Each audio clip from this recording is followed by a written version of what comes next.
Welcome to another lecture by Medico Medics, Lactose Intolerance.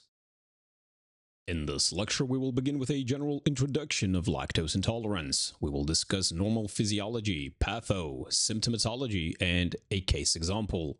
We will then go on to diagnoses, treatment, and end with a summary. Now, lactose intolerance is a common digestive disorder where the body is unable to fully digest lactose. And lactose is the sugar found in milk and dairy products. And this is due to a deficiency in the enzyme lactase. Now, enzymes are biological molecules, usually proteins, that act as catalysts to speed up chemical reactions in the body. A catalyst is something that helps a reaction happen faster without being used up itself. So enzymes lower the energy needed for reactions, allowing processes like digestion, energy production, and DNA replication, for example, to occur efficiently. For example, amylase is an enzyme that helps break down starch into sugar during digestion. And here we have the enzyme lactase, which is produced in the small intestine. What it does, it breaks down lactose, which is a disaccharide made of galactose and glucose, into two simple sugars that can then be absorbed into the bloodstream. And to do that, we need the enzyme lactase. So with sufficient lactase available, lactose is effectively broken down and absorbed in the small intestine, preventing any undigested lactose from reaching the colon. Now, due to the absence of lactase, the hydrolysis of lactose into glucose and galactose is therefore prevented, thereby halting or stopping entry into the galactose metabolism pathway. And you can see that pathway illustrated right here. So this blocks then galactose from being phosphorylated by the enzyme galactokinase and further then processed into galactose-1 phosphate. And this is galactose-1 phosphate here. So following the illustration, we have the entry of lactose. This is where our enzyme is. Now, this is not available, so we cannot continue going to galactose and then with enzyme galactokinase convert to galactose-1 phosphate. And why is this interesting? Because galactose-1 phosphate, right, does not directly enter into glycolysis. And glycolysis is the metabolic pathway that gets us pyruvate that then enters into the citric cycle, producing ATP. So if galactose-1 phosphate doesn't directly enter into glycolysis, what actually happens is that it is then converted into glucose-1 phosphate. And glucose-1 phosphate is a direct glycolytic intermediate. So glucose-1 phosphate, or G1P, is directly converted to glucose-6 phosphate, or G6P. And this happens by the enzyme phosphoglucomutase.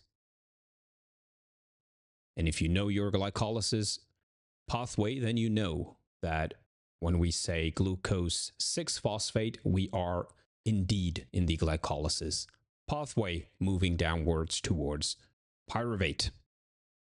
For more details on all these biochemical pathways, check our biochemical lectures. Now then, let's return to the pathophysiology of lactose intolerance. So it begins with lactase, the enzyme, being deficient or absent. So the disaccharide sugar lactose remains undigested in the small intestine. This undigested lactose passes into the large intestine, where it is fermented by colonic bacteria. Now, this bacterial fermentation produces short-chain fatty acids, it produces hydrogen gas, methane, and carbon dioxide. And it is the accumulation of these gases that lead to the symptoms of bloating, flatulence, and abdominal discomfort. Furthermore, the fermentation also creates osmotic imbalances, drawing water into the intestinal lumen, leading to diarrhea. So let's briefly review the symptoms here. Gastrointestinal symptoms, we will see bloating. Why? Due to gas produced during fermentation of undigested lactose. We will see abdominal pain and cramps caused by gas buildup and increased bowel movement. Flatulent, excess gas leads to frequent flatulence. What about digestive disturbances? Well, we will see probably diarrhea because due to the osmotic effect of lactose in the colon, water follows.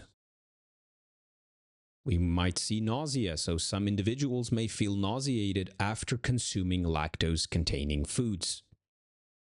Now, symptoms occur shortly after dairy consumption, typically 30 minutes to 2 hours. So what could be a typical or common case example? So we have a 30-year-old male. He complains of bloating, cramps, and diarrhea after consuming dairy products. Asking about his family history. He has members in his family also reporting similar symptoms, which suggest a hereditary form of lactose intolerance.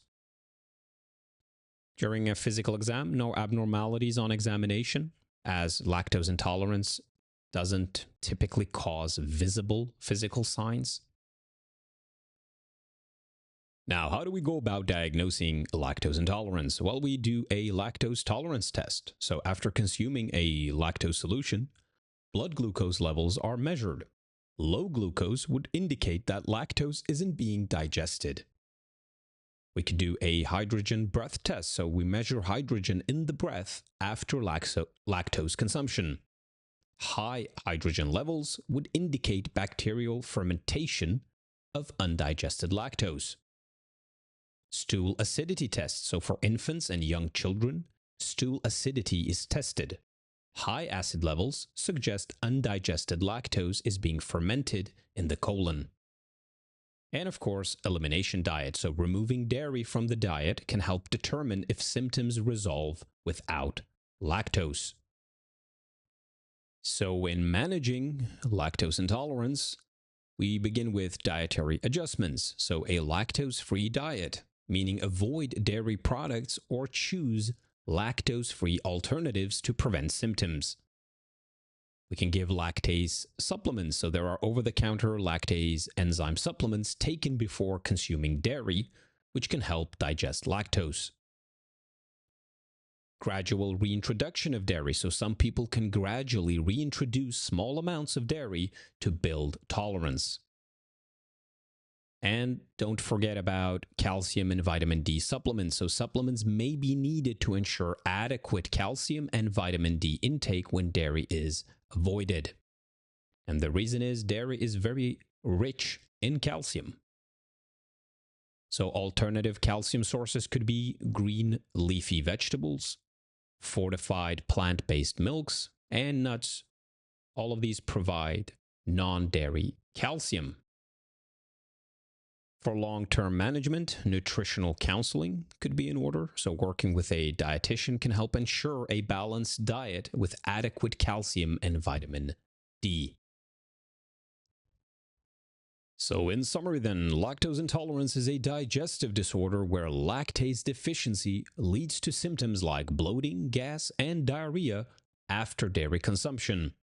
The cause of it, without enough lactase, the enzyme, lactose, the sugar, remains undigested and is fermented by bacteria in the colon, leading to the production of gas and pulling water into the intestines due to osmotic changes. We diagnose it through tolerance tests or breath tests and elimination diets. We manage it by avoiding lactose, using lactase supplements, and finding alternative calcium sources. And that's the end of the lecture. Thank you for listening. Please share, like, and subscribe for more weekly videos.